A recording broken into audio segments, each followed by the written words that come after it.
Did you know you could use your scan and cut machine as a regular scanner? Well, you can. To do this, we're going to set up the machine in the same way we do each time.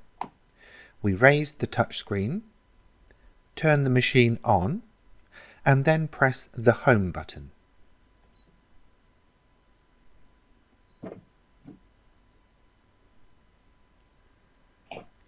We then open the front tray, drop the scanning lever down to number 1, and open the rear tray. I am showing you loading a blade here, however this step is not necessary when scanning to a USB stick.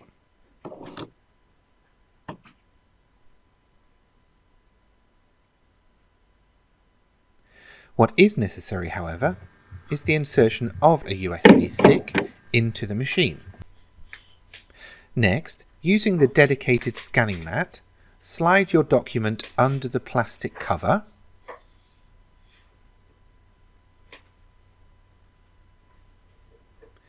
Then insert the mat into your machine and press the load button.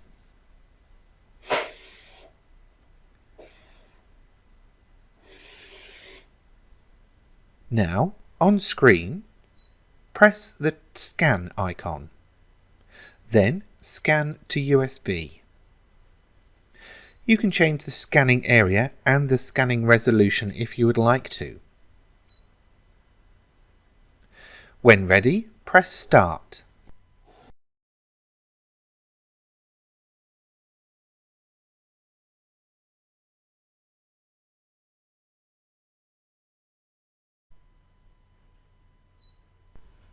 The machine has now completed scanning and saving that JPEG image to your USB stick.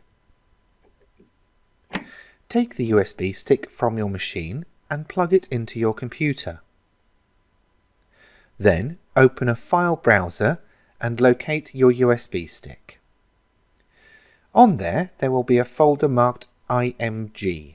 This is where you will find the scanned image. If you are scanning documents, you can always rename the image and give it a more appropriate title rather than the number assigned by the scan and cut machine. If you are using Windows, double-clicking the image will open it either in the image viewer or your dedicated image processing software.